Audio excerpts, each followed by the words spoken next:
ሁሉም እስራኤላዊ ከያለበት ተነስቶ ፊቱን ወደ ይሁዳ ሲያቀና እግዚአብሔርን ለማምለክ ሲነሳ ከሚዘምሯቸው መዝሙሮች መካከል አንዱ መዝሙር 124 ነው። እስራኤል ሕዝብ እየዘመረ ይሄዳል።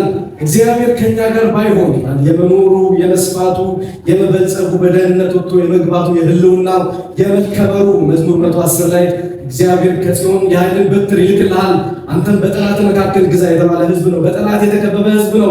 መኖሩ በእግዚአብሔር ቸርነት ካልተደገፈ በስተቀር በቁጥርም ጥቂት ነው። በጠላት የተከበበች ከተማ ነች ኢየሩሳሌም ማለት።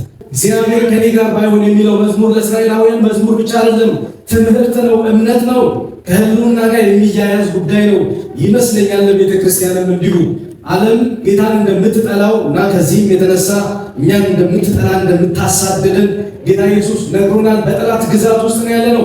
በሚጠሉ ሰዎች መካከል፣ በማይፈልጉን ህዝብ መካከል፣ መኖራችን በሚያስቆጣቸው በሚያበሳጫቸው ህዝብ መካከል ነው ወጥተን የምንገባው።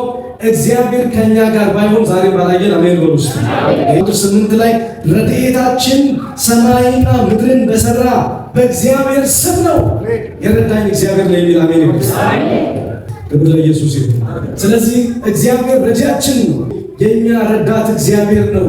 ያቆመን እግዚአብሔር ነው። ያኑረን እግዚአብሔር ነው። የህልውናችን መሰረት እግዚአብሔር ነው። ሲጉባኤው ጮክ ብሎ እግዚአብሔር ነው።